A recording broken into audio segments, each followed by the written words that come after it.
Message ಹೋಗಿ ಕಿಂಗಿಗೆ ಮುಟ್ತೈತಿ. King ಕ್ವೀನಿಗೆ ಹೇಳ್ತಾನ. ಆಮೇಲೆ ಕ್ವೀನಿಗೆ ಫುಲ್ ಕಾಮಿಡಿ ಅನ್ಸೈತಿ. ಏನಪ್ಪ ಈ ಹಿಂಗೆ ಒಂದು ಡಾಂಕಿ ಸಲುವಾಗಿ ಇಷ್ಟೆಲ್ಲ ಅಳಕ್ಕೆ ಕುಂತು, ಮತ್ತು ಕಿಂಗ್ಡಮ್ದಾಗ 3 ದಿವ್ಸ ರಜೆ ಅಂತ ಹೇಳಿ ಎಲ್ಲರೂ ಏನು ಟೆನ್ಷನ್ ಮಾಡ್ಕೊಂಡಿದ್ವಿ.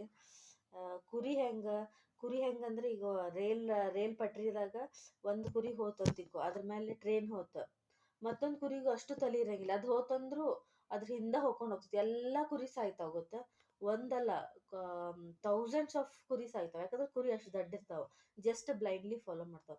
ಈಗ ಒಂದು ಬಾವಿ ತಂತಿಕೋ, ಒಂದು ಕುರಿ ಹೋಗ್ಬಿತ್ತಂದ್ರೆ ಮತ್ತೊಂದು ಕುರಿ ಡೈರೆಕ್ಷನ್ ಚೇಂಜ್ ಮಾಡಂಗಿಲ್ಲ, ಅದ್ರೊಳಗೆ ಹೋಗಿ ಮತ್ತೊಂದು ಬೀಳ್ತೈತಿ, ಮತ್ತೊಂದು ಹಂಗೆ ಬೀಳ್ತೈತಿ. 1000 ಇದ್ರೆ 1000 ಎಲ್ಲ ಗೋವಿಂದನ ಆಗ್ತೈತಿ.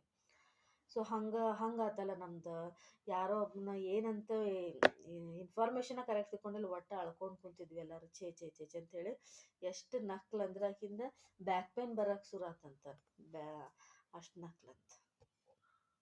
ಸೊ ಅದಕ್ಕೆ ಯಾವಾಗೂ ತಿಳುವಳಿಕೆ ಇಂಪಾರ್ಟೆಂಟ್, ಅಂಡರ್ಸ್ಟ್ಯಾಂಡ್ ಮಾಡ್ಕೋಬೇಕು. ಒಟ್ಟು ಏನೇ ಇರಲಿ ಡೌಟ್ಸ್ ಕೇಳ್ಬೇಕು, ಕ್ವಶನ್ ಮಾಡ್ಬೇಕು, ಹಿಂಗೆ ಯಾಕೆ ಅಂತ ಹೇಳಿ. ಸೈನ್ಸ್ ಸ್ಟೂಡೆಂಟ್ ಅಲ್ಲ ಅದಕ್ಕೆ. ರಾಜನು ಡ್ಯಾಶ್ ವನ್ನು ಅಲ್ಲಿಗೆ ಪರಿಸಮಾಪ್ತಿಗೊಳಿಸಿದ.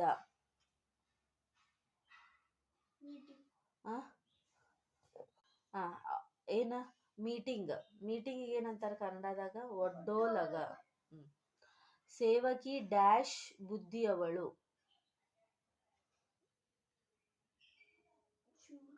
ಚೂರು, ವೆರಿ ಗುಡ್. ಚುರುಕು, ಸ್ವಲ್ಪ ಇರಲ್ಲ, ಚುರುಕು, ಫುಲ್ ಶಾರ್ಪ್ ಇದ್ಲಕ್ಕಿ. ಮಂತ್ರಿ ಅರಮನೆಗೆ ಬಂದು ರಾಜನ ಕಾಲಿಗೆ ಬಿದ್ದು ಡ್ಯಾಶ್ ಹೇಳಿದ.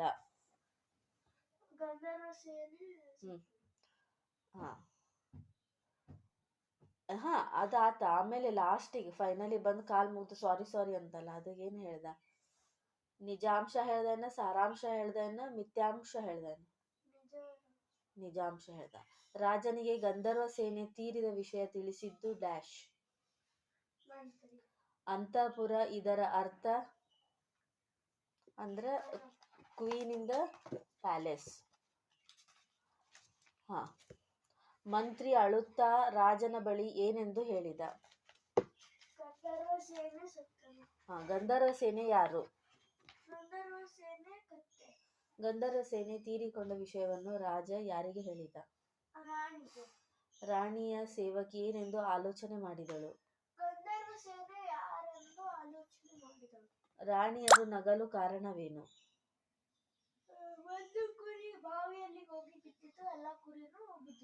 ಹಂಗ ನಾವ